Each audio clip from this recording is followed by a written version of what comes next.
ulama, para hamba Tuhan, para pendeta. Saya mau katakan, saya ada di sini bukan karena saya ini bisa berkhotbah, tapi semata barangkali suara yang berbeda dari khotbah yang biasa di sini sekali-sekali perlu. Tujuannya adalah supaya jemaat mungkin bisa kemudian semakin diperlengkapi dengan nuansa pelayanan Tuhan. Dan saya yakin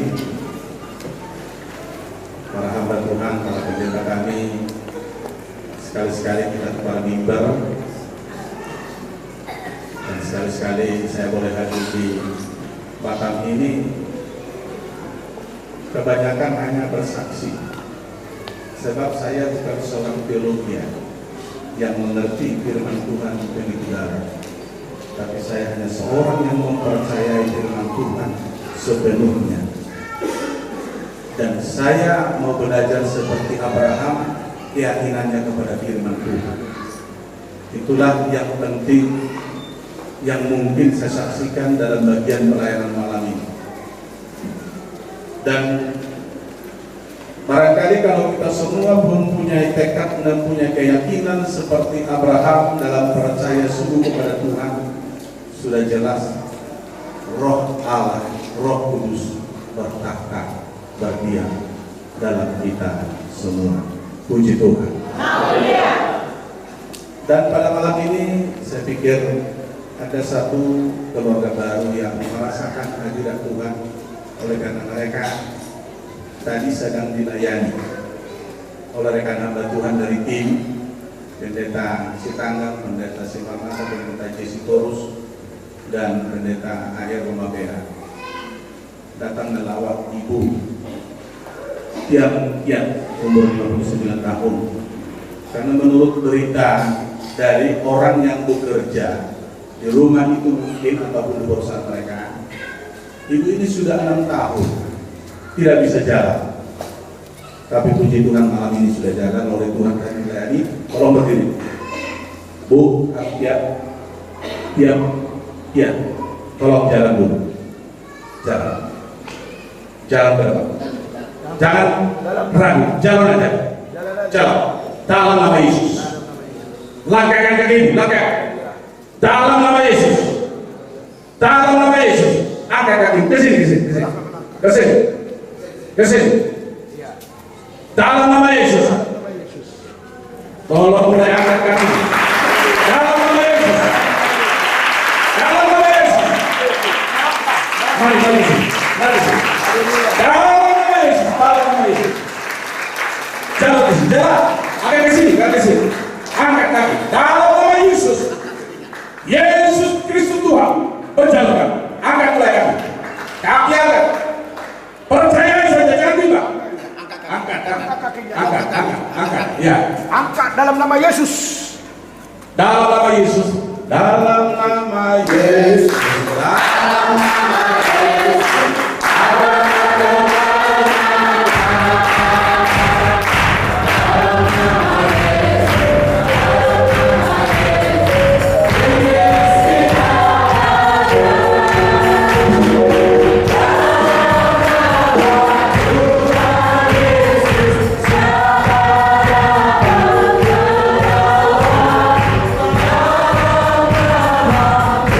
Tuhan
seteruk yang lain?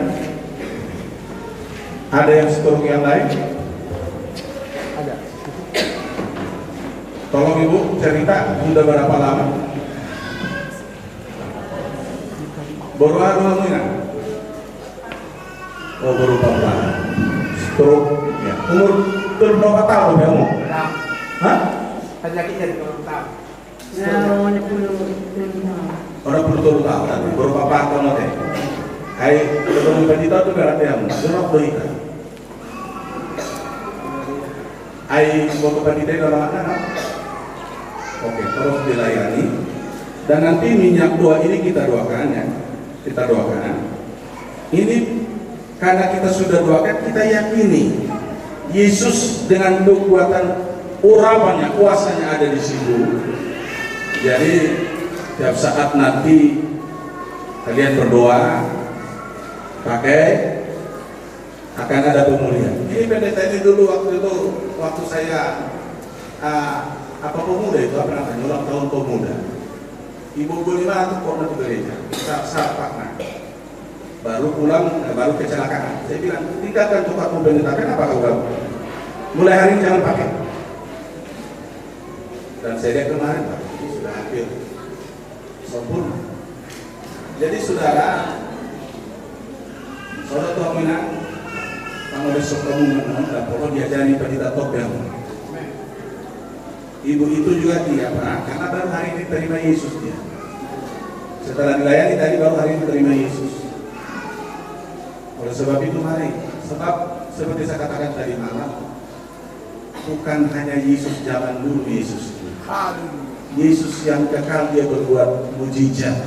Haleluya. Dia berbuat sesuatu luar biasa terus menerus. Dan barangkali 80% jemaat kami itu karena penyakit maka datang, maka menjadi jemaat. Sebab kami melakukan penginjilan door to door. Semua kader saya, ini dulu pendeta sekarang ini preman ini di pasar. Ini preman ini. Pendeta Pio lagi kok ini rukun dulu sedengin. Itu juga pendeta seperti itu dulu, bisa 5 meter itu terbang. Karena dia waktu itu sipir, dia harus imbangi orang-orang yang nakal di penjara di lembaga itu untuk kemudian boleh jotang. Mulai tujuh mana saya diingat penggoi berpio-pio itu, tetapi Tuhan tangkap mereka. Ada kuota negara sedang aku nama saya lalu. Suami pendeta dulu hari nama mengulu. Saya terakhir di rumah sakit.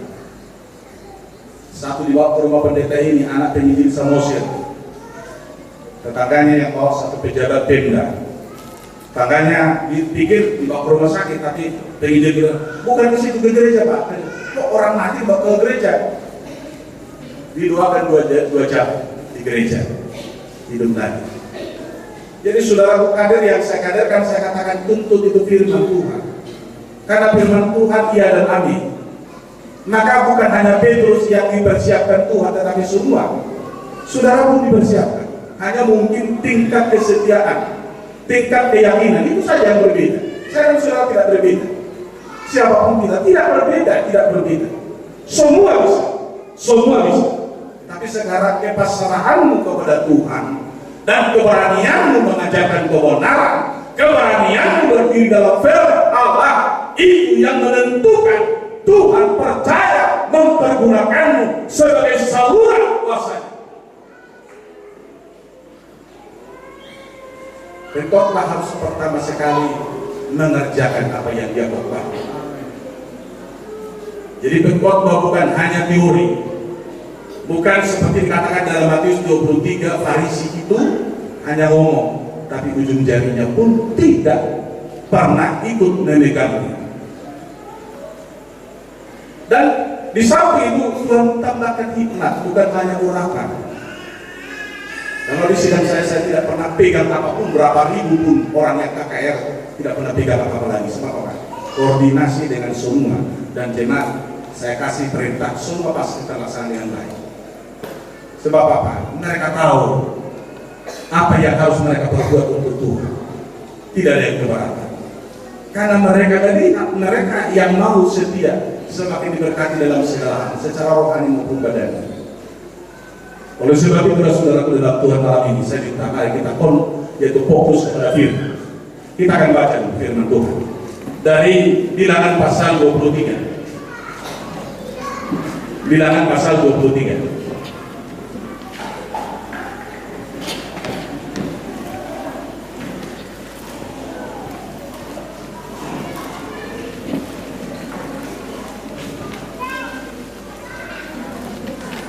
Kalau boleh dikasih mic sama pendeta.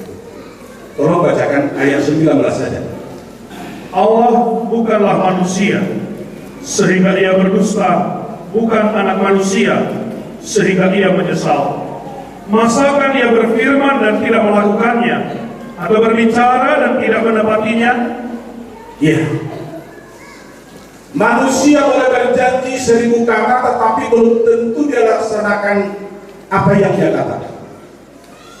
Tetapi Allah berkata di dalam Matius pasal 24 ayat 35, apa yang keluar dari mulut Allah itu saya katakan, langit dan bumi boleh lenyap atau akan lenyap, tetapi firman-Ku kekal selama-lamanya atau tidak berubah.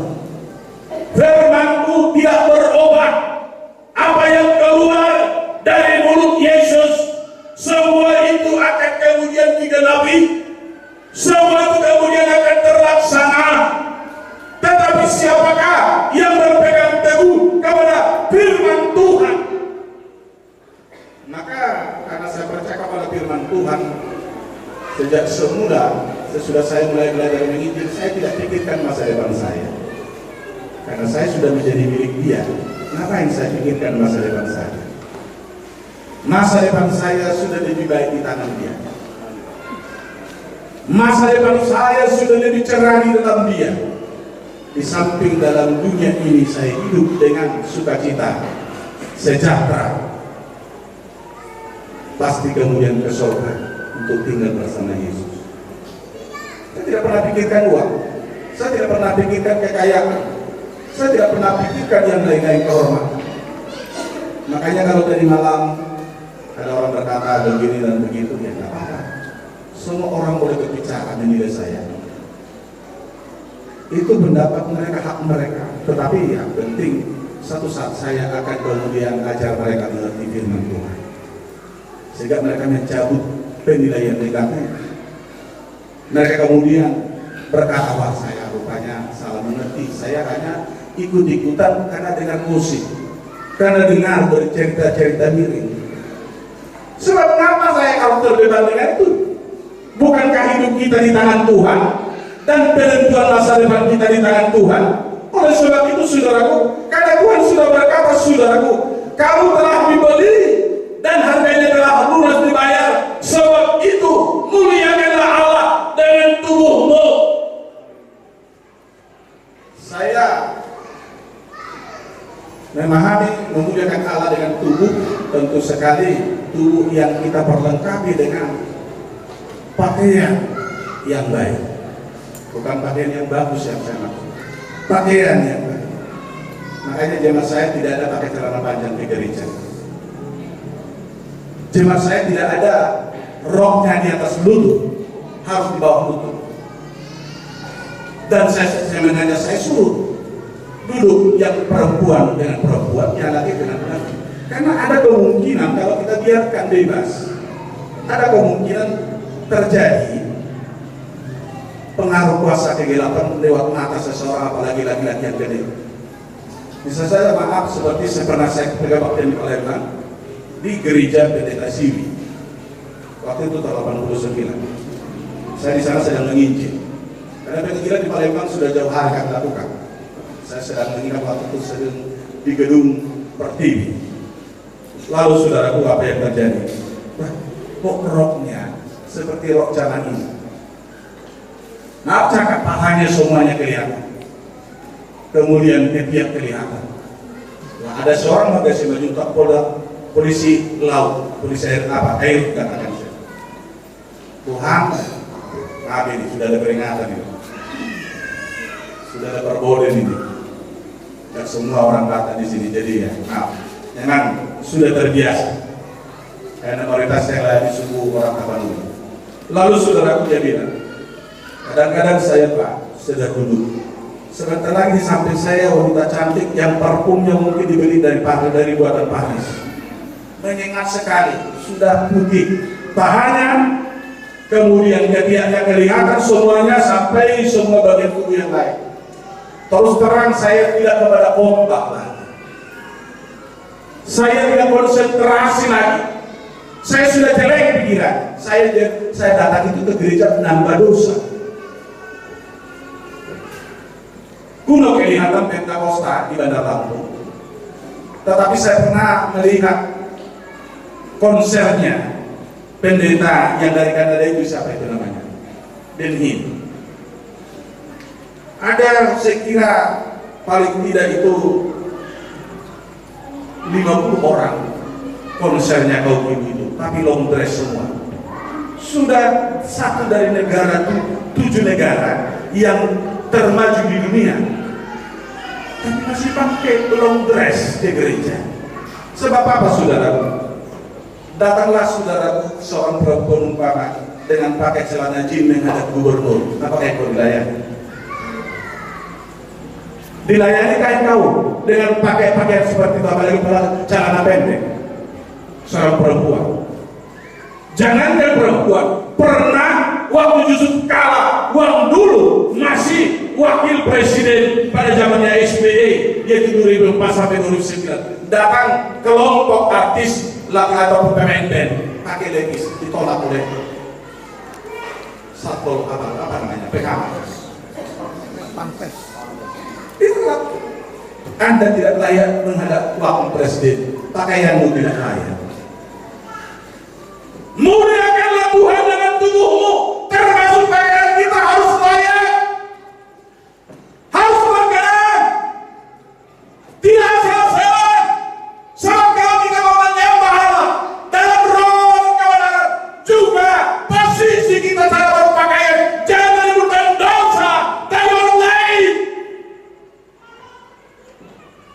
Dikatakan kuno, tetapi Tuhan tambahkan kami hampir setiap bulan. Saudaraku dalam Tuhan,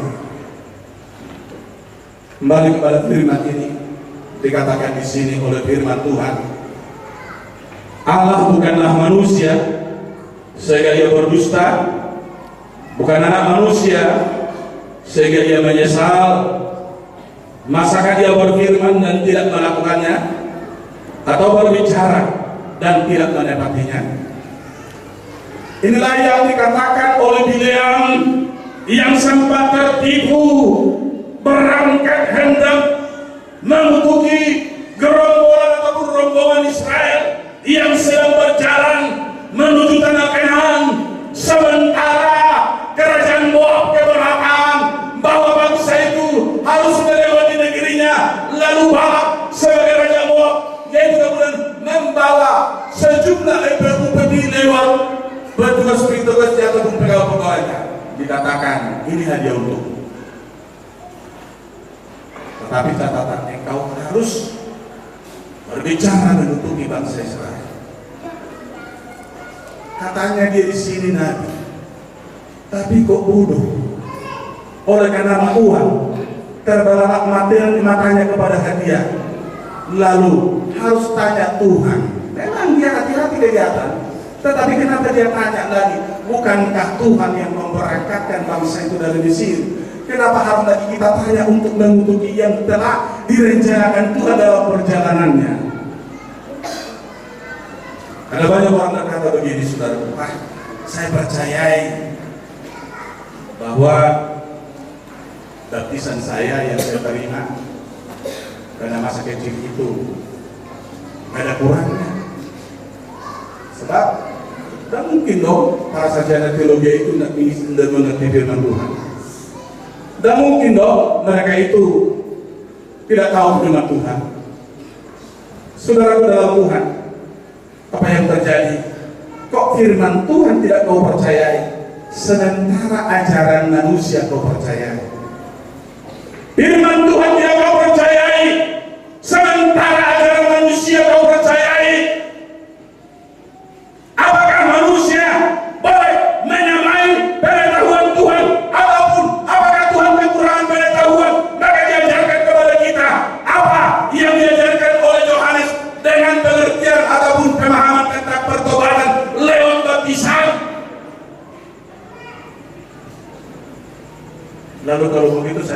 bangunlah dalam doa kepada Tuhan.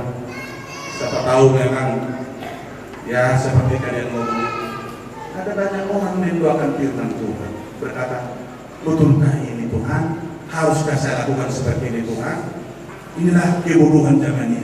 Oh, kita doakan lagi, saya kerjakankah perpuluhan Tuhan? Dia doakan lagi. Saya kerjakankah seperti ini Tuhan? Dia doakan lagi.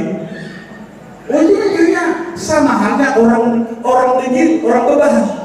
Kok kita doakan lagi? Sudah keluar dari mulut Allah. Itu pasti terjadi. Dan kalau dikatakan di sana, maka mereka akan diberkati luar biasa limpahnya. Kalau memang betul mereka jujur dan setia melakukannya dalam iman percaya untuk kemuliaan Tuhan. Haleluya.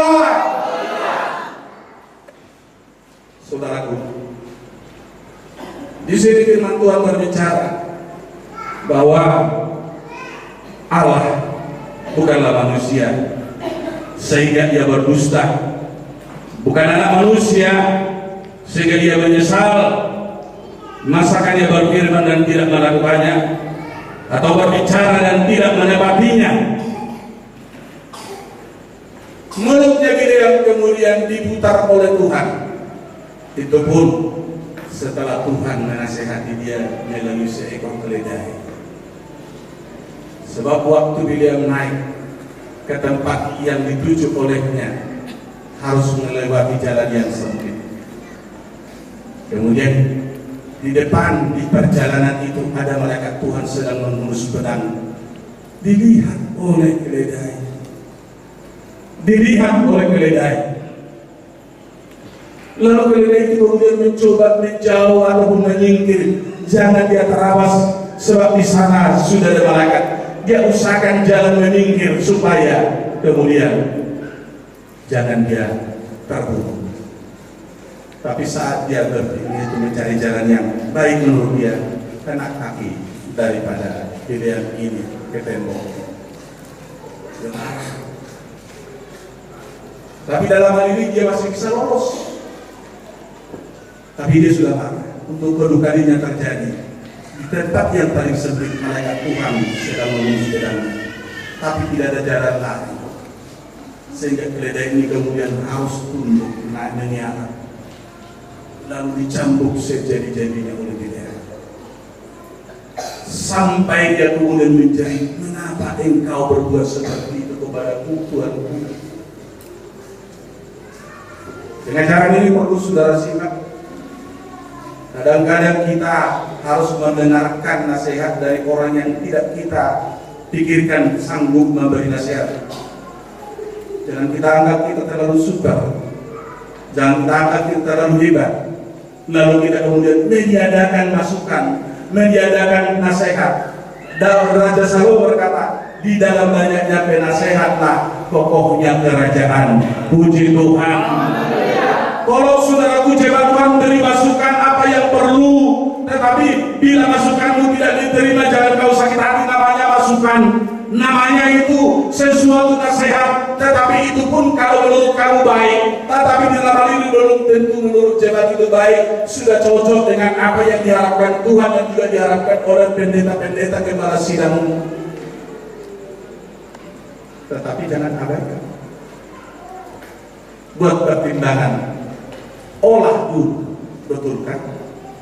Umpama seperti kakak kita, apa yang kurang? Apa yang kita tidak bisa laksanakan? Barangkali ada satu dua yang bisa dari masukan. Sehingga saudaraku ke depan semakin bagus, semakin bagus, semakin bagus. Orang yang ingin berhasil itu harus mencari banyak hal tentang bagaimana memperlengkapi bentuk ibadah itu supaya menjadi ibadah di mana hadirat Tuhan hadir. Kuasa Tuhan nyata, perbuatan Tuhan luar biasa. Saya mereka pun berkata, luar biasa, saya bersyukur boleh hadir di sini menjadi jemaat, sebab saya mendapatkan segala sesuatu yang terbaik dalam bendera hidupku untuk bertemu dengan Tuhan dalam keseharian hidupku, sehingga saya bersuka cita. Ada orang saudaraku seperti kau, kalau dia menangkap pujian dengan nafirinya, maka saudaraku, hadirat Tuhan hadir, roh Tuhan hadir. Tapi ada pernah saya baca dalam bukunya Smith Wigglesworth, bukan bukunya sendiri tetapi dikarang oleh menantunya, oleh orang yang dekat dengan dia waktu pelayanannya. Apa yang dikatakan saudaraku? Saat khotbah seperti ini dikatakan oleh Smith Wigglesworth, sebab Smith Wigglesworth ini lebih kasar dia dari saya, bukan soal berbicara dan lebih tegas. Lalu dia katakan, kalau engkau tidak mengganti musikmu itu, jangan harap ada di sini kebenaran. Musik itu sangat pintar, sangat ahli. Tapi katakan dia memainkan itu untuk dipuji orang. Lalu Smith Wigglesworth katakan, kalau engkau tidak mengganti pemain keyboardmu itu yang ahli itu, jangan harap ada kebangunan rohani. Makanya di Bandar Lampung saya tidak salah-salah membuat musik.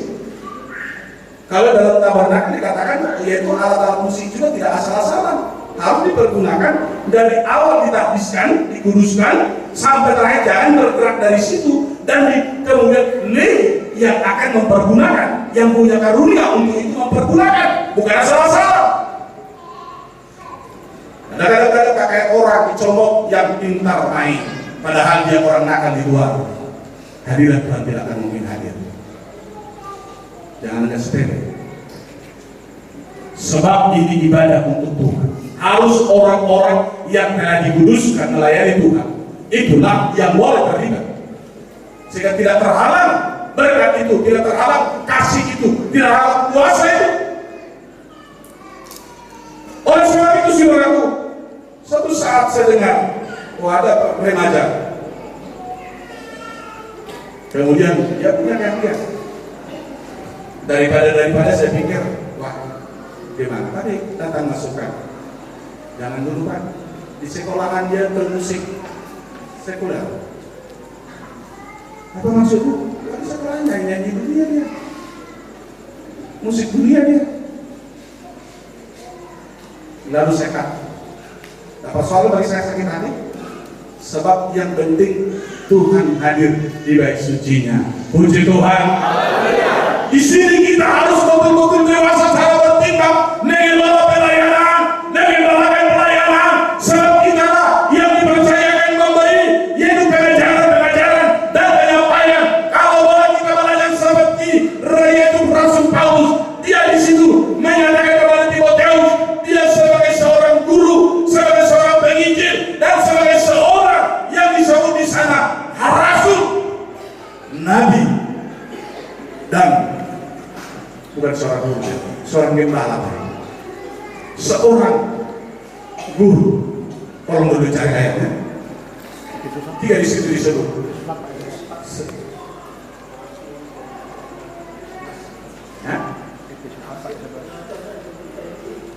Rasul, pengajar, dan pemberita Injil. Ini harus kita. Kalau rasul itu sebenarnya sudah kalau bagi dia segala pengertian pelayanan, tetapi juga saudaraku, memang rasul itu pada umumnya melanglang buahnya seperti kita lihat. Sebab dia diberi karunia-karunia lebih luar biasa. Sebab rasul artinya yang diutus. Tentu ini sudah menjadi orang kepercayaan Tuhan, maka diutus. Hatinya sudah bisa dipercayai Tuhan, maka diutus. Utusan itu harus orang yang kita percayai. Jangan utusan itu menimbulkan masalah karena dia tidak kita percaya, tidak menyatu dengan kita kepada program. Harus kita percayai. Dan kemudian di sana saudaraku pemberita Injil, dan kemudian disebut di sana saudaraku sebagai pengajar. Anak-anak Tuhan, kita harus perlengkapi semua. Sebab di dalam gereja Tuhan harus itu lengkap. Alat-alat pelayanan seperti dikatakan dalam itu Efesus 4 ayat 11 itu, tolong bacakan lagi.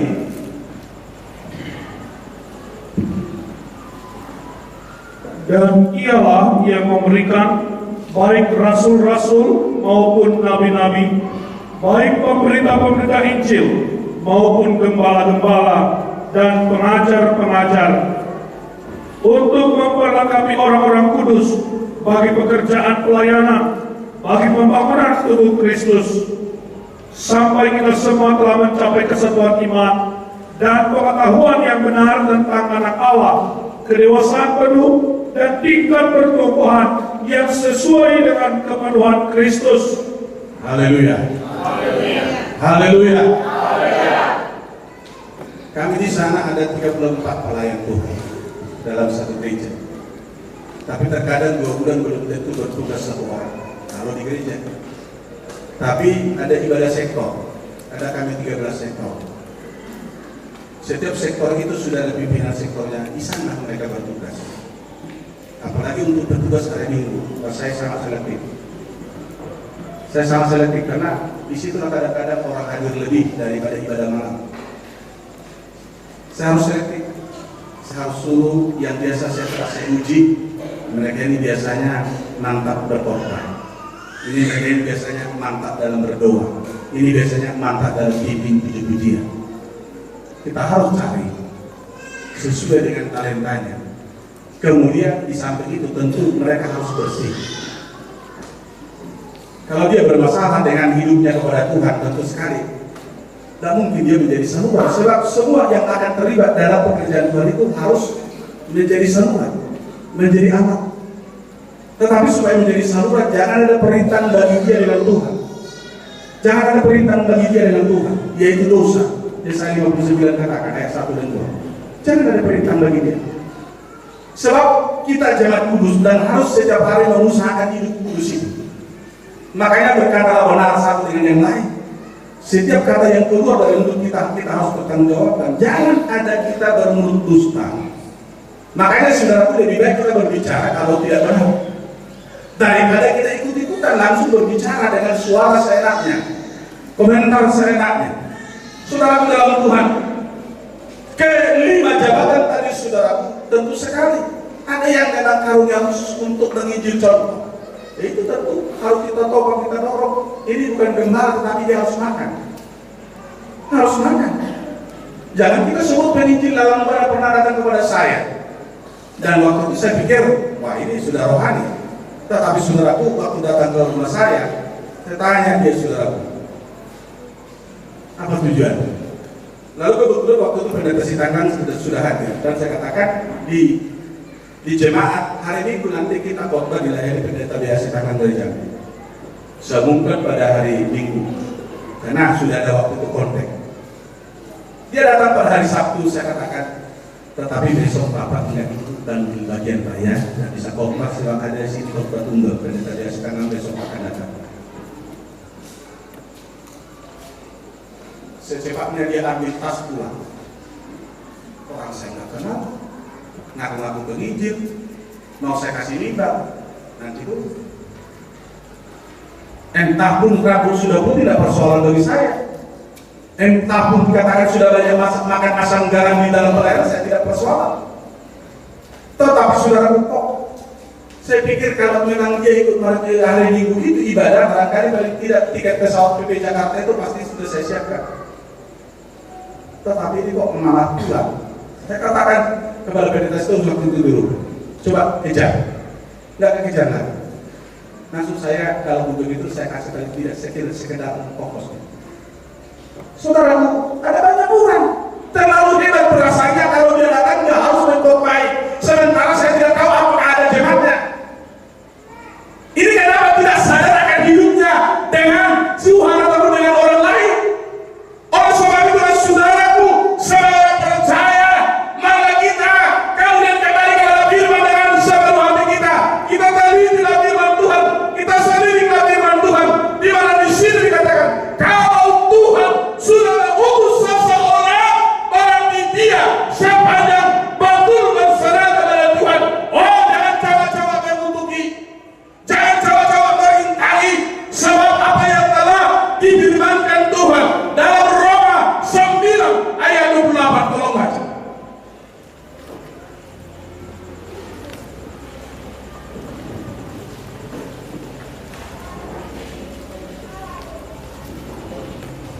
Sebab apa yang telah difirmankannya akan dilakukan Tuhan di atas bumi sempurna dan segera. Badakan dengan 2 Korintus 1 ayat 20. Sebab Kristus adalah ya bagi semua janji Allah. Itulah sebabnya oleh Dia kita mengatakan amin untuk memuliakan Allah. Ya. Dengan itu maka waktu saya baca Lukas 11 ayat 28, saya katakan waktu saya pemuda, saya cari jodoh. Saya katakan sama Tuhan, saya tidak pintar Tuhan mencari jodoh, tetapi kalau Tuhan yang cari, pasti Engkau pertemukan saya dengan siapa yang menjadi dalam saya. Yang saya waktu itu saya minta istri saya nanti harus orang yang senang bertamu, jangan yang murung-murungnya ataupun yang wajahnya cemberut kalau ada tamu. Itu tuh terutama yang harus. Saudaraku, saya coba cari menurut penampilannya. Wah, ada seorang kelihatannya dia sangat aktif di kepemudaan dan terkenal, bisa ngajar kor dan sebagainya. Tapi kendalanya dikatakan, wah, karena saya katakan saya tidak bekerja selain hanya menginjil. Saya tidak bekerja selain hanya menginjil. Di Sumatera Utara lihat pendeta aja nggak makan kok, apalagi penginjil. Nah, dia sementara di luar negeri sudah keluar SK.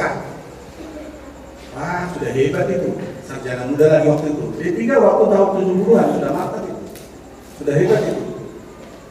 Nah, saudaraku, kemudian dia balas surat saya, masih belum ada telepon rumah pun saya belum punya, handphone waktu itu belum ada. Dikirim surat, tolong Amang, kalaupun kami pacaran, tapi saya tidak pernah berbicara di luar sebagai seorang hamba Tuhan, karena waktu itu saya sudah tua. Tolong Amang diusahakan kita kerja apapun supaya ada alasan saya, sebab semua keluarga saya berkata jangan kawin dengan pengangguran. Menginjil itu dikatakan pengangguran. Padahal kita bersama Tuhan. Kalau bersama Tuhan apa yang kurang kira-kira? Nah, mereka mengerti, bukan sampai ke sana diajar mereka memahami. Kebersamaan dengan Tuhan sangat indah luar biasa sebenarnya. Tapi mereka tidak memahami, sebab waktu itu saya sudah lihat mujizat. Saya sudah ajak orang keluar dari segala permasalahannya dan memang terjadi. Tapi terus saya katakan, saya ini seorang yang tidak punya pekerjaan. Jadi katakan kepada saudaramu, keluargamu, saya tidak punya pekerjaan. Jadi jangan nanti di dalam rumah tangga di saya kamu disesali. Lalu 2 kali suratnya seperti itu, sampai hari ini saya yakinkan keluarga saya untuk kemudian menerima aman sebagai seorang penginjil di sana di pekerjaan. Kayaknya belum. Kalau begitu jadilah Tuhan memberi jodoh bagimu. Doakan saya punya jodoh. Selamat tinggal. Sebab mereka tidak mengerti karunia Tuhan di dalam pelayanan. Saudaraku, kemudian ada seorang ibu-ibu di kampung kami di Bandar Lampung. Kok adik saya ini hebat sekali, ini begini-begini, hari aktif, cantik lagi. Saya temu di waktu itu ada seminar pemuda Pentakosta. Yang waktu itu biasanya pendeta setinjak beda yang promotor atau sponsor. Saya ketemu, kemudian ada nggak pesan ke kamu sama kamu? Ada. Bagaimana pendapat? Kalau menurut kakak ya berarti karena aman baik dalam pelayanannya, saya oke. Tapi ingat, jangan langsung oke. Saya tidak punya pekerjaan selain hanya menginjil. Dia baru diangkat jadi guru impres, didiskusikan dalam orang tuanya. Katakan nanti hari Jumat saya ke ruang ya dengan pendeta yang ada di sana. Sebagai seorang hamba Tuhan, saya tidak mau bertanda sendiri, nggak mau. Sebab apa? Saya jaga penilaian negatif thinking itu saya jaga. Sehingga saudaraku sampai hari ini saya tidak mau menanggih itu sebagai seorang pendeta bahkan jemput saya. Kalau dia hanya seorang diri saya tidak mau. Sebab apa? Itu lawan jenis akan nanti bisa kemudian dinilai orang salah. Sehingga saudaraku saya tetap terlalu menjaga untuk kemudian kemanapun saya berangkat paling tidak 2 orang. Sering saya bawa penuh testosteron daripada saya kemudian di dalam mulut orang. Dan memang saya mau ke surga, saya harus jaga diri saya. Sebab banyak yang saya ingat kenapa jadi korban oleh kebodohan mereka, oleh pengertian mereka. Wah, Saya kan sudah hamba Tuhan, tidak pasti, tidak mungkin iblis itu bisa mempengaruhi saya. Katamu, Raja Daud itu siapa lebih hebat daripada kamu? Itu ukuran saya. Daud itu siapa lebih hebat dari saya? Tentu dia. Tapi kenapa dia bisa terjebak? Hati-hati, zaman sekarang penyakit yang paling merusak adalah itu. Ada 3 hal: wanita, harta, dan tahta. 3 hal ini. Lepaskan dirimu dari sana, hai kamu hamba Tuhan. Jangan kau diikat oleh mamon, jangan kau diikat oleh kekayaan dunia ini, tetapi biarlah engkau diikat oleh pribadi Kristus untuk bergandengan tangan dalam pekerjaan Tuhan itu. Puji Tuhan. Hari Jumatnya kami ke sana. Dia gak pulang dari tempatnya mengajar. Ica-ica, dalam mobil, terlambat. Tahu-tahu rupanya orang tua mengatakan, sudah capek kita Inan mengurus kau supaya lolos jadi SD Pres. Untuk waktu itu ada Samosin guru Injil sebagai kepala dinas di Tarutung, maka kau bisa diojak. Kok sekarang mau tinggalkan? Pergi jalan dengan orang yang menganggur. Sampai hari ini saya coba berikan kepada siapapun pemuda, mintalah jodohmu dari Tuhan. Jangan ada yang itu cantik, kemudian S1, kemudian profesional, ahli ini dan ahli itu, tetapi juga mungkin ahli cerewet, ahli cemburu, banyak ahlinya. Ada saya dengar keluarga nggak bisa rukun 1 bulan pun. Karena pernah dia ngomong dengan temannya, ada di kampung kami. Temannya waktu SMP ketemu, lalu selamat. Langsung suami berkata, awas kau nanti. Kok hebat anak keguruan ini. Masa nggak bisa ngomong dengan orang lain? Hanya tidak ngomong, padahal di tempat yang terang, bukan di tempat tersembunyi. Terlalu banyak kebodohan zaman ini, sehingga perlu kita diajar oleh firman Tuhan berkembang keluar dari berbagai kebodohan itu, supaya kita kemudian oleh hikmat Allah menjadi pencerahan yang luar biasa. Kita dipakai Tuhan kepada banyak orang, tetapi harus dengan keyakinan penuh kepada firman Allah, jangan ragukan sedikit pun. Lukas 11 ayat 28 berkata, yang berbahagia ialah orang yang mendengarkan firman Tuhan serta yang melakukannya. Puji Tuhan. Puji Tuhan. Itulah tetap andalan saya dalam hidup ini. Supaya saya berbahagia, kalau saya dengarkan firman Tuhan, saya harus lakukan. Sebab itu keluar dari mulut Allah yang tidak bisa dicabut. Keluar dari perkataan Allah yang tidak bisa dicabut, yang harus terjadi tepat seperti yang direncanakan Tuhan bagi orang yang percaya dan melakukannya dengan setia. Sehingga waktu kami masih beribadah sekitar 15 orang, saya khotbah dari depan. Nanti saya akan melakukan penginjilan pelayanan dengan naik sedan mewah. Mereka ketawa sinis. Dari mana? Kerja pun tidak, hanya melayani. Kok berangan-angan jadi orang yang akan menikmati hidup ini indah? Mereka tidak mengerti dari mana kekayaan Yusuf, dari mana kekayaan Ishak, dari mana kekayaan Abraham, dari mana kekayaan Daud. Bukankah itu semua dialirkan Tuhan? Dan kalau saudara baca Yesaya 60 saja, supaya kita kemudian melihat ini dulu. Baca mulai ayat 5. Saya tidak sempat lagi bukan. Pada waktu itu engkau akan heran melihat dan berseri-seri. Engkau akan tercengang dan akan berbesar hati, sebab kelimpahan dari seberang laut akan beralih kepadamu, dan kekayaan bangsa-bangsa akan datang kepadamu.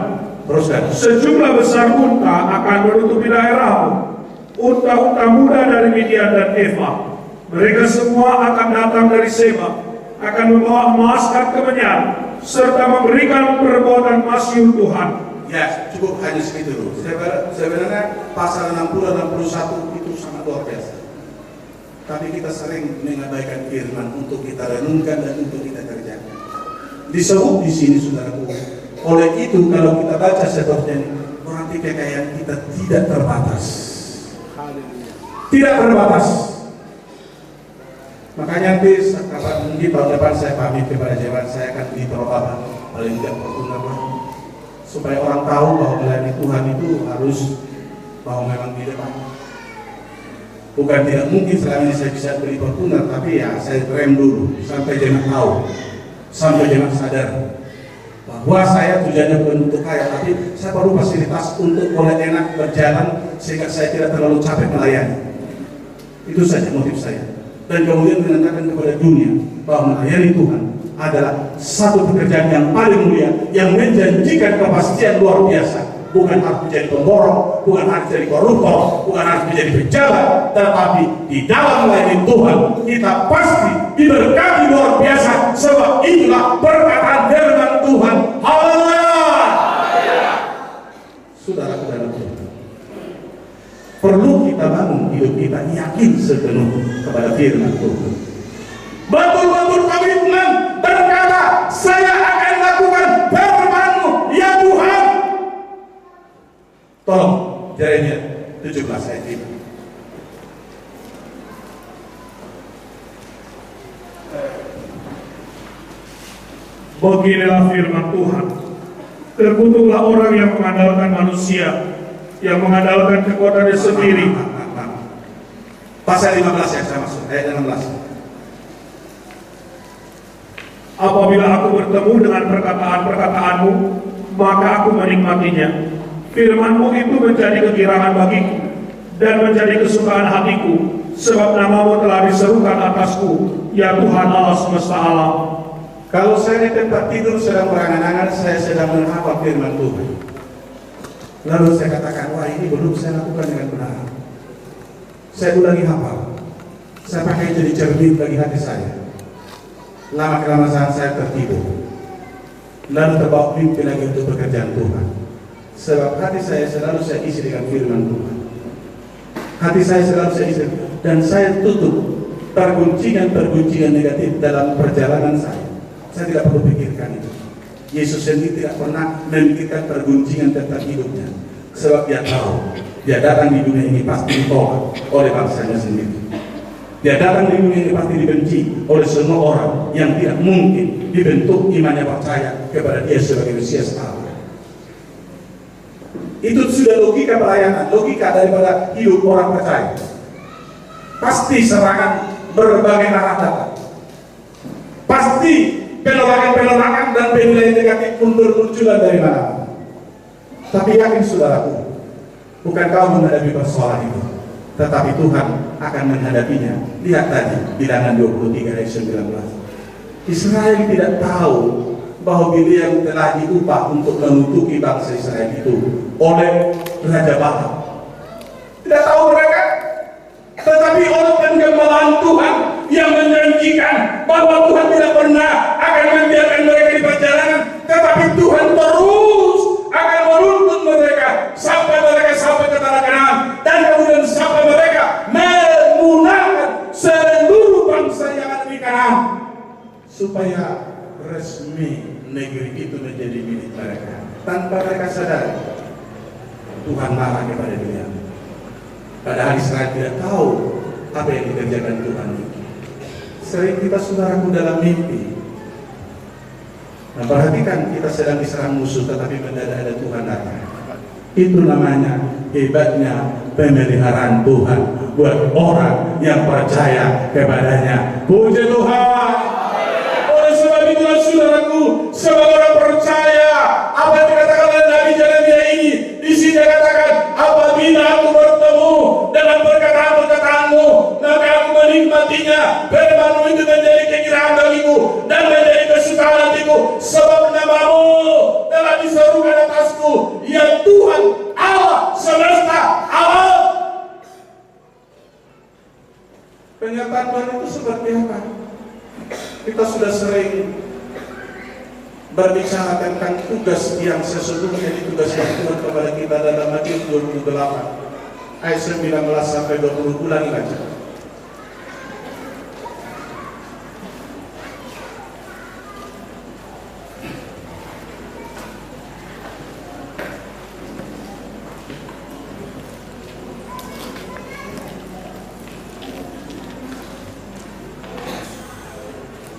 Matius 28 ayat 9. Ayat 19 dan 20.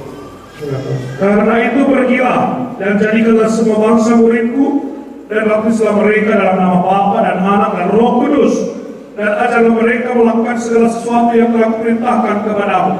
Dan ketahuilah, aku menyertai kamu senantiasa sampai kepada akhir zaman. Pertama, ajarlah mereka, jadikanlah mereka menjadi muridku, bukan hanya menjadi orang percaya. Mengerti itu saudaraku? Kalau murid berarti sudah dewasa, pengenalannya akan gurunya. Dia orang yang cinta melaksanakan tugas yang disampaikan oleh gurunya, karena dia mengerti itulah yang harus dia lakukan. Jangan hanya sekedar mengaku Yesus sebagai Tuhan. KKR tanpa tindak lanjut, maka sering saya katakan, kalau di Palembang, kalau di Jambi, kalau di mana-mana, sering di semua yang akan didoakan dicatat, nomor handphone itu. Kemudian sesudah saya pergi pulang, akan datang mereka menemui, terutama mereka yang didoakan itu. Itulah makanya seperti tadi malam, saya katakan kepada kalian, ada lebih hampir 20 kakak jemaat Perintis Tangan ini dalam 2 kali KKR kami buat. Sebab mereka semua dibebaskan Tuhan dari semua persoalannya, terutama penyakitnya yang akut. Karena Tuhan Maha Besar, Tuhan Maha Ajaib, selalu berbuat yang ajaib, selalu berbuat yang sangat luar biasa dalam setiap ibadah-ibadah yang kita lakukan. Karena kita tahu, kita kerjakan semua itu untuk kemuliaan Dia, untuk kemasyhuran Dia, bukan kemasyhuran seorang manusia. Kalau saya tidak ada apa-apanya, makanya saya katakan saudaraku, jangan berharap kepada seorang pendeta, tapi berharaplah kepada Yesus Kristus, Gembala gereja itu, Mesias Allah satu-satunya, juru selamat semua manusia. Kita harus berharap kepada Dia, kepadanya dalam kita bergantung, supaya kita melihat jamahan kuasanya membebaskan kita dari segala perbudakan dosa dan berbagai bentuk penyakit yang mengganggu hidup kita selama ini. Arahkan matamu kepada Yesus, hatimu kepada Yesus, saudaraku. Dan yang kedua di situ dikatakan ayat terakhir dari pasal 28 ayat 20. Dan ingatlah, aku menyertai kamu sepanjang masa. Aku akan menyertai kamu sepanjang masa. Dia ada di sini. Saat kita tidur, Dia ada di sini. Hanya seorang ibu yang mungkin boleh pisah dengan anaknya, kata firman Tuhan dalam Yesaya 49. Hanya seorang ibu. Kadang dijual anaknya. Kalau kita dengar orang, kalau kita dengar berita TV, karena mungkin miskin ataupun mungkin ini anak haram, tapi Yesus tidak pernah tinggalkan kita. Makanya saya berani menghadapi semua dilema, sebab saya tahu saya bukan lagi hidup di dalam Yesus ini, tapi hidup di dalam Yesus yang menyertaiku setiap hari. Haleluya. Dan bukan hanya saya, siapapun yang telah menjadi lahir baru, yang telah menjadi anak Tuhan, yang telah betul-betul percaya kepada Tuhan, dia disertai, dia akan diiring. Bahkan kalau kita mengerti apa yang disebut dalam Mazmur 139, bahwa segala hari yang akan kita lalui sudah ditentukan terlebih dahulu oleh Tuhan, kata Raja Daud di sana, saudaraku. Oleh sebab itu yang penting sekarang, seperti apa perjalanan ke Tuhan yang kau rancang, itu yang penting kita tanya. Jangan berpatokan kita kepada pikiran kita. Seperti apa Tuhan? Kau panggil saya melayani. Rancanganmu dalam pelayanan saya seperti apa? Ikuti Dia. Kalau engkau betul-betul biarkan Dia bekerja, maka dikatakan dalam Yohanes 14 ayat 13 itu, bukankah akan diterangkan semua? Bukankah diajarkan semua? Detik demi detik, langkahmu, perjalananmu. KKR di Batam ini telah dikonsep Tuhan jauh hari sebelumnya, bukan hanya tahun 2000-an, tetapi tahun sebelum 2000. Sebelum saya melayani, Tuhan telah tentukan hari ini saya akan ada di sini melayani. Itu iman saya sesuai firman Tuhan yang mengatakan Mazmur 139, bahwa mulai dari hari kita ada dalam dunia sampai berakhir sudah ada rancangan Tuhan. Karena kita ikuti rancangan Tuhan, maka saya tahu ini pun perjalanan yang sedang dirancang oleh Tuhan. Di sini saudaraku, saya minta pengertian kita, pemahaman kita akan firman. Gali firman Tuhan dengan dalam. Katakan kepada Tuhan, saya tidak mengerti ini Tuhan. Dalamnya dan hikmat yang kau maksud di sini apa? Dan bagaimana saya menghadapi gejolak oleh karena saya memutuskan berjalan bersama Tuhan. Tolong saudaraku, beri kepada Tuhan dirimu dan katakan, mampukan saya Tuhan mengikuti gerakmu, mengikuti suara roh. Tahukah saudaraku tadi malam Tuhan katakan, turun kau yang kutunjuk melepaskan orang itu. Tapi saya katakan, Tuhan, kenapa harus saya capek? Orang itu kan sudah di situ. Orang itu sudah di situ. Turun. Ada 3 kali. Saudaraku, saya katakan kepada saudara, minta tetap kelengkapan Tuhan di dalam dirimu, yaitu kelimpahan urapan, supaya kontak antara engkau dengan Tuhan itu tidak ada halangan, supaya hadirat Tuhan jangan ada yang melingkupi, tetapi kemudian engkau betul-betul diselimuti oleh kuasa Allah, seperti Musa yang mengerti semua kehendak Tuhan pada zamannya. Maka ia sampai disebut seorang hamba yang sangat berkenan kepada Allah, karena dia hidup sepatutnya dalam seluruh apapun yang dikehendaki oleh Allah kepadanya untuk dia kerjakan. Jangan hanya satu hari saudaraku bergumul dalam doa. Setiap hari, sebab serigala di luar sana begitu buas. Tiap hari ingin mengintai ataupun tiap hari ingin menyerang. Tapi Tuhan katakan, jangan. Waktu Daniel, waktu Sadrak, Mesak dan Abednego masuk, waktu Daniel masuk, lalu singa-singa itu berkata, kenapa orang yang mulia ini, orang yang diselimuti kuasa Allah ini masuk ke sini? Kami ketakutan, kalau ada tempat untuk keluar kami akan lari. Kami tidak sanggup melihat kemuliaan Allah bagi Daniel ini. Bukankah demikian singa-singa yang ada itu? Kemuliaan Allah itu yang ada dalam Daniel membuat singa-singa itu semua diam. Kalau ada tempat untuk lari, mereka akan lari. Sehingga pagi-pagi hari, waktu raja itu bertanya, Daniel, tanggukah Allahmu yang kau sembah itu melepaskan dirimu?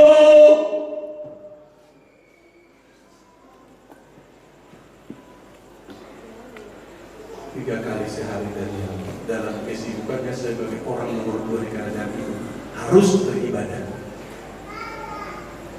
Jam 3 sore waktu dia ditangkap, diadukan, raja, ini seorang yang sangat keras hati, tidak mau diberi nasihat.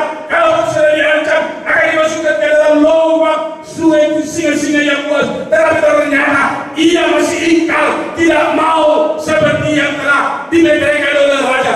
Hanya meminta segala sesuatu kepada engkau sebagai raja, tidak kepada yang lain. Tetapi ini kami dapati sedang berdoa kepada Tuhan. Apapun yang terjadi, jangan takut.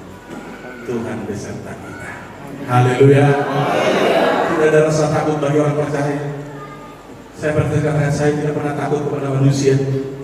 Saya hanya takut kepada Yesus Kristus sebagai pemilik daripada seluruh hidupku. Untuk itulah saya coba menyenangkan hati Dia. Saya coba mencari wajahnya. Saya coba bertekun. Kalau tadi pagi saya katakan kepada mereka, jangan ganggu aku. Aku mau tinggal sendirian di penginapan ini. Jangan ganggu aku mau berhubungan dengan Tuhan. Aku mau minta urapan Tuhan. Aku mau, tapi tidak mau kemewahan dunia ini. Saya mau Yesus itu disembah orang. Saya mau Yesus itu diterima orang supaya mereka selamat, supaya mereka hidup, supaya mereka jangan masuk hukuman kekal. Para pendeta, guru, sintua lagi, supaya jangan berkelahi dorong, supaya dapat beranak dorong, orang lagi yang besar. Sehingga mereka berkata, saya lebih hebat, saya lebih baik, saya yang curang dan sebagainya. Semua itu terjadi karena akunya masih hidup.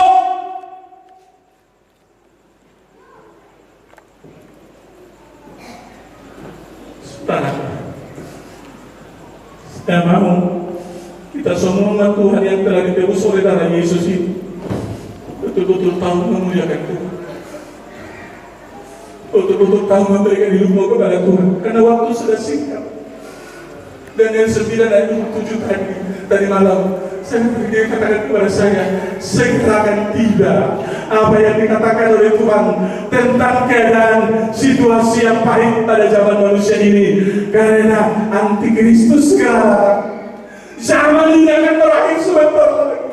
Gereja dihadapkan kepada persoalan yang demikian tragis, sehingga akan banyak yang kemudian mengundurkan diri, banyak yang menyangka Yesus Kristus. Tetapi engkau jawab Tuhan di sini, saya mau engkau jangan pernah pisah dari Yesus Kristus. Untuk itu setia beribadah, setia menyembah Tuhan, setia melakukan firman-Nya. Sehingga Matius 7 ayat 24 dan 25 berkata, engkau tidak dapat dilenyapkan oleh kekuatan banjir dan topan yang melanda, sebab engkau mendasarkan hidupmu dibangun di atas batu yang teguh, yaitu Kristus Yesus Tuhan. Puji Tuhan. Saudaraku dalam Tuhan, tidak ada artinya kita pernah hidup dalam dunia kalau tidak kita ke surga. Tinggal semua rumahmu, tinggal depositomu, tinggal investasimu, tinggal nama harummu. Kalaupun engkau menjadi seorang pejabat tinggi, ingat Lukas 16 itu. Si orang kaya itu menyesal janji dan menangis meraung. Tolonglah Rahab, kasihani aku, suruhlah Lazarus mencelupkan ujung jari ke air, supaya diteteskan kepada kerongkonganku yang sudah kering. Terlalu sakit saya di sini. Terlalu sakit saya di sini. Penyesalan memang tidak lebih dulu datang, tapi belakangan. Tetapi penyesalannya tidak dapat lagi kemudian akan membuat dia membuka pintu kemurahan Tuhan baginya. Sebab waktu dia hidup tidak peduli dengan ibadah, tidak peduli dengan firman Tuhan, tidak peduli dengan Alkitab. Adapun Alkitab di rumah itu hanya disimpan. Kalau anaknya dia lagi mimpi-mimpian yang jelek, lalu dikasih Alkitab ini, kemudian dibantalnya supaya katanya jangan ada mimpi jelek. Bodoh banget manusia ini, dipakai Alkitab untuk menghilangkan mimpi jelek. Sebenarnya bukan begitu. Alkitab itu ditulis untuk engkau hafalkan, untuk engkau baca, untuk engkau pahami, sehingga di dalam nama Yesus yang dalam memenuhi hidupmu dan berkata di dalam oleh Roh Kudusnya, maka engkau dapat mengusir segala yang jelek, rancangan jahat dan kuasa roh jahat dari seluruh perjalananmu. Puji Tuhan. Saudaraku dalam Tuhan, di sini dikatakan oleh firman Tuhan, saudara, bahwa perjalanan kita sebagai orang percaya memang tidak dikehendaki oleh dunia ini. Tetapi begitu pun kita harus tetap berbicara. Semakin kita ditolak, kita harus tetap berbicara. Ada satu pengalaman bagi saya, waktu saya sedang menghadapi seseorang yang kalau di gereja lain namanya sudah terkenal karena sudah ada uangnya, tapi sebagai orang tubuh, maka situ orang saya dekati dia. Setiap saya sampai ke rumah itu, saya sampaikan sedikit firman Tuhan. Ingat saya bilang, tidak ada arti kekayaan ini kalau engkau tidak hidup dalam Tuhan. Dan itu besok itu bukan harimu, hari inilah harimu. Sebab hari besok Tuhan yang menentukan. Saudaraku, terlalu sulit bagi orang zaman ini menerima untuk ditobatkan. Lalu saudaraku, apa yang terjadi? Pertama adalah naptariban dia dengan marga Silitonga, bapaknya yang dirasuki dibawa ke gereja oleh dia yang berdoa, sebab mobil dia yang ada. Dengan anaknya ini, anak Silitonga ini yang disebut pepoganya, sebab mamanya Silitonga ini, mamanya istri Silitonga ini adik daripada mama dia. Tetapi ada anak Silitonga itu di situ. Dan secara lepas dia mulai pikir, kalau saya ya, dirasa setan juga boleh dibebaskan.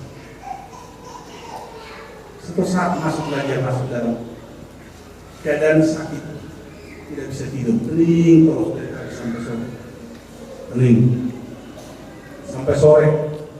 lagi-lagi terus, tidak pernah. Sudah dibawa kepada segala dokter THT yang ada. Sudah berbagai sampai kepada dokter-dokter saraf di seluruh Lampung maupun di Jakarta. Tidak ada perubahan dengan berapa banyak uang sudah. Akhirnya sampai pesan saya, katakan kalau mau dia menjadi Pentakosta, menetapkan diri diajar di sini. Yang saya maksud 15 tahun dia saya izin dalam bertobat, itu pun sesudah dia sakit. Sekarang menjadi situasi. Kita harus terus menabung. Kita harus terus sampaikan supaya orang mengerti firman Tuhan. Ajar mereka hidup untuk firman Tuhan.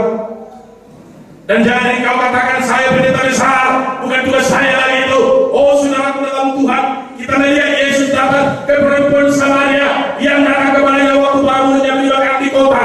Seorang perempuan, Yesus katakan kepadanya, berikan aku ini. Saudara tahu penginjilan Yesus di sana? Mengertikah saudara? Makanya kita perlu seperti dikatakan oleh Yakobus, kalau ada di antaramu yang kekurangan hikmat, Yakobus 1:5, baiklah ia memintanya, baiklah ia berdoa dan memintanya dengan iman.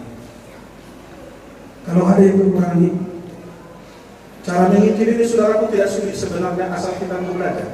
Ya karena yang kita sampaikan sudah ada kok dalam firman Tuhan. Itu tentu harus hafal ayat, harus hafal ayat. Jangan kita takut mereka tersinggung, tidak apa-apa. Lebih baik dia tersinggung sekarang. Nanti sesudah bertobat, wah justru mereka berkata, wah kalau engkau tidak berani dulu menuduh kelemahanku, barangkali saya tidak bertobat. Ada kuasa firman yang kita dapat, bukan kepengetahuan kita. Dan saudaraku dalam Tuhan, di situ dikatakan dalam perjalanan kita sebagai umat percaya, harus kita sampaikan firman. Sampaikan firman padanya. Dan jangan tahan-tahan hatimu. Dalam menginjil ini, terkadang kita tidak mengerti siapa yang akan kemudian boleh ditangkap. Dalam Pengkhotbah pasal yang ke-10. Tolong cari. Saya juga punya ingat ayat. Apa pasal 10 itu apa pasal 10?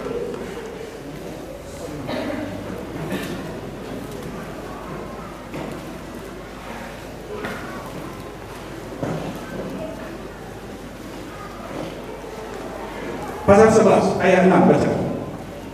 Terbunkanlah benihmu pagi hari, dan janganlah memberi istirahat kepada tanganmu pada petang hari, karena kau tidak mengetahui apakah ini atau itu yang akan berhasil, atau kedua-duanya sama baik.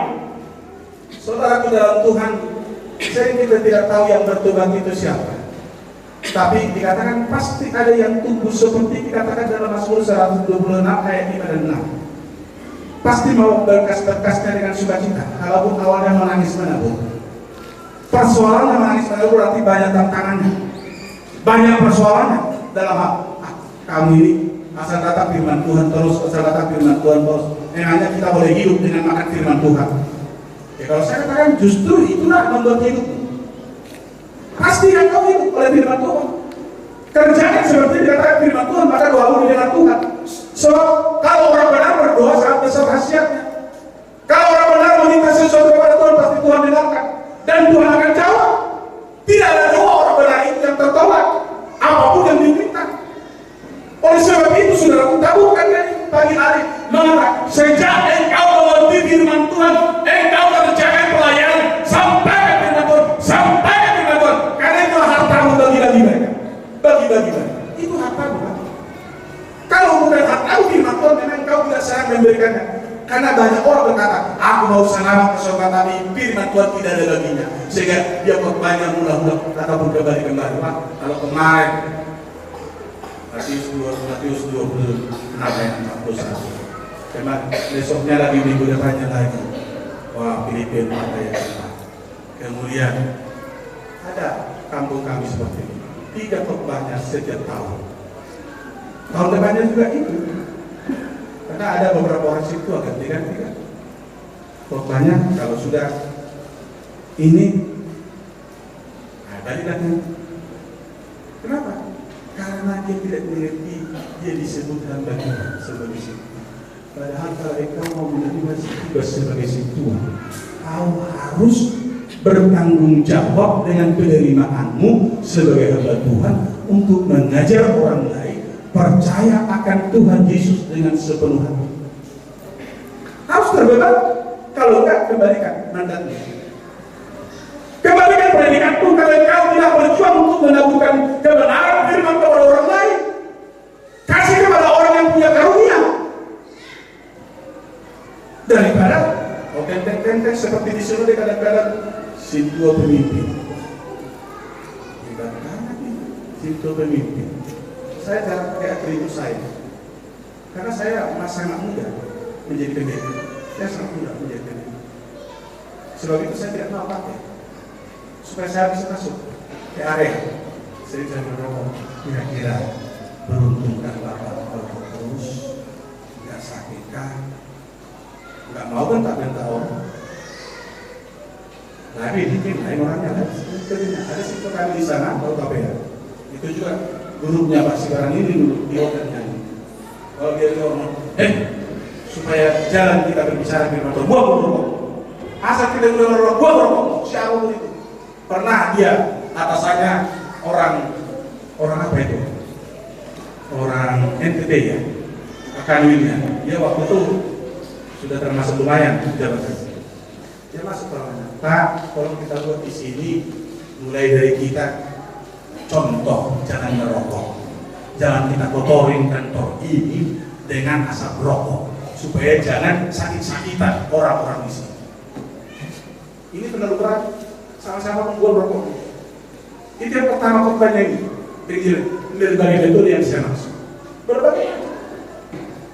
Oleh sebab itu saudaraku, segala sesuatu karena memang Yesus di hatimu, firman di hatimu, bukan kait kau akan sampaikan kepada orang lain, apalagi kepada keluargamu, kepada masyarakatmu, kepada sahabat, bukan kait kau akan sampaikan. Tetapi barangkali tidak ada pengalaman-pengalaman yang begitu dahsyat begitu sehingga engkau kemudian tidak pernah mengatakannya. Kalau bersaksi di gereja ini baguslah. Kalau tidak sangat luar biasa, tetapi bersaksi keluar tentang pengalaman rohani. Bawa ikat persahabatan dengan dunia ini. Bahkan kalau penting bawa dulu ke kafe ataupun kemana, ngobrol di sana tetapi firman Tuhan. Saya tahu engkau sudah terancam mara bahaya. Sebentar lagi Yesus datang. Kalau engkau belum di dalam Yesus, engkau akan ke neraka. Kasihanlah engkau kalau engkau ke neraka. Bukankah banyak cara? Cara ini. Saya tahu Batak ini nomor 3 suku Batak populasinya. Berarti saudara gereja 100 pun gereja Pentekoste dari sini dengan 1.000 jiwa bisa. Berarti 100.000 kan penduduk Pulau Batam ini kan sudah ada lebih 1 juta. Tapi kan tanpa penginjilan yang benar nggak mungkin itu sampai. Jadi jangan berantem siapa yang terbesar. Yesus katakan siapa yang mau terbesar, dia menjadi hamba dari saudaranya. Haleluya. Haleluya. Jangan saya paling besar, saya paling hebat, saya paling pintar, saya paling terdepan. Kalau sebenarnya yang terbesar di Batam ini ternyata besar ini. Ini yang pertama Batam ini. JR besar ini yang pertama. Tapi pulang lagi terus tertarik kan? Tahun berapa Pak pulang dari situ? 90. Waktu itu situ di sini kan? Ini yang dulu orang pertama dari sini. Bersama pendeta dari itu. Kemudian datanglah pendeta dari Batak dari Dumai. Saya tahu semua. Sebab waktu jangan sampai ada yang sakit hati. Waktu pendeta Dumai diusulkan jadi pendeta oleh pendeta si almarhum. Dangdut itu belum dewasa, belum saatnya jadi pendeta, jangan itu emosional kan. Tapi tidak mau kasih nasihat. Dewasakan dulu sendiri waktu itu. Saya banyak kadang-kadang campur tangan terus seperti itu, tetapi maksud saya supaya Pentakosta ini punya kualitas. Haleluya. Pentakosta harus kualitas. Kalau dia sudah pendeta, harus boleh betul-betul yakin hidupnya di dalam Tuhan, bukan di dalam perusahaannya, bukan di dalam pengetahuannya, tetapi sepenuhnya dia ada tinggal di dalam Tuhan dan firman Tuhan di dalam hati. Itulah kalau sampai kepada David pendeta. Dia harus betul-betul tinggal dalam Tuhan dan firman Tuhan di dalam dia. Oleh sebab itu dia dengan Tuhan seperti kita main teleponan.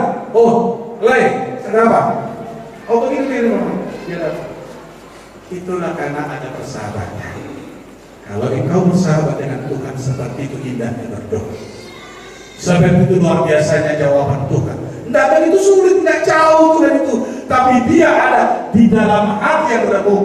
Dia bersama dengan jiwa yang polos. Dia bersama dengan orang yang haus dan membesarkan nama Tuhan dalam setiap detik perjalanannya. Dia akan mau tinggal bersama di orang seperti itu. Itu saudara dalam Tuhan malam ini. Satu kesempatan buat kita membenahi diri kita. Satu kesempatan buat kita mengkader diri kita. Saya katakan kepada para pendeta yang telah saya kaderkan dari Lampung, kamu tuntut firman Tuhan berkata bahwa dia bersama dengan kamu dan juga kuasa penyertaannya. Ada janji Tuhan yang sangat luar biasa. Pertama,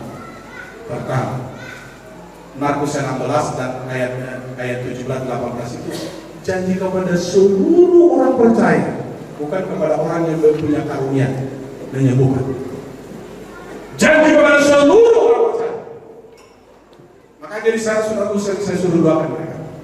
Dosa-dosa. Sebab yang penting mereka sembuh.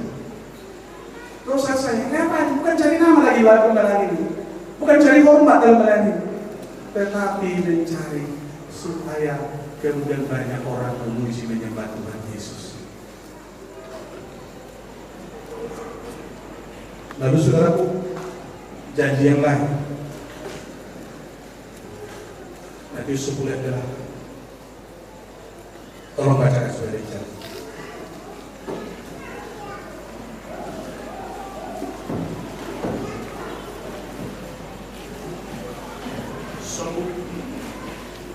Sembuhkanlah orang sakit, bangkitkanlah orang mati, akhirkanlah orang kusta, usirlah setan-setan. Kamu telah memperolehnya dengan cuma-cuma, karena itu berikanlah pula dengan cuma-cuma. Kalau saya melihat orang sakit dan guru saya selalu berkata, mau nggak disembuhkan Tuhan Yesus? Oh, mau dong. Tapi begini, apalagi kalau sudah orang Pentakosta sakit, saya tidak langsung doakan. Bongkar dulu dosanya, supaya jangan ada penghalang. Manusia saya yang sendiri, bukan kasus saya itu penghalang. Ada banyak orang langsung didoakan. Bongkar dulu lah, bicarakan dulu permasalahannya. Apa permasalahan dia dengan Tuhan, apa permasalahan dia dengan rumah tangga, apa permasalahan dia dengan siapapun. Selesaikan. Bongkar dulu. Kemudian akui dosa itu, kemudian dosa. Saya yakin kalau mereka sudah mau diajar bertobat dari semua itu, baru ada arti dong kita. Ada orang berkata, diminta mendoakan itu. Lalu karena tidak semua akhirnya dokter jawab, padahal ada Yesus setiap hari memberi ajaib luar biasa. Tapi apa dosanya? Bacakan firman Tuhan, beberapa ayat firman Tuhan. Bacakan beberapa ayat firman Tuhan. Jangan takut kita tuduh. Siapa tahu saudaraku, karena dosanya dia bersakit. Coba ada seperti itu. Mazmur 107 ayat 17-21, karena dia sakit karena dosanya. Mazmur pasal 38, Daud di situ berkata dia mengalami penyakit yang sama parah karena dia tahu dia banyak melakukan pelanggaran. Oleh sebab itu saudara dalam Tuhan, saya minta kita betul-betul memiliki pemahaman cara bertindak. Usirlah, sembuhkan orang sakit, bangkitkan orang mati, usir setan-setan, dan jangan yang lain. Matius 21 ayat 21. Gunung yang besar boleh kau pindahkan. Itu gambaran daripada persoalan yang terlalu rumit, yang terlalu sulit untuk kemudian diselesaikan. Tapi sering kita katakan, sepanjang ada napas di dalam dirimu masih ada kemungkinan asal kau mau mengaku Yesus sebagai Tuhanmu. Kembali di dalam kebenaran firman Tuhan. Saya sudah pernah orang yang ginjalnya sebelah, ini baru sebelah, sudah akan diangkat. Lalu saya katakan kepada dia, Ingatkah engkau dengan Lazarus? Ingat, 4 hari ia telah dikubur dan telah busuk. Bukankah dalam kuasa Yesus dibangkitkan, bahkan penyakitnya sekaligus hilang? Ya, kalau begitu minta seperti itu dari Yesus. Kalau Lazarus yang sudah busuk itu bisa hidup lagi, bahkan bangkit, waktu bangkit dia berdiri, tapi masih terikat kakinya, yang ini aneh.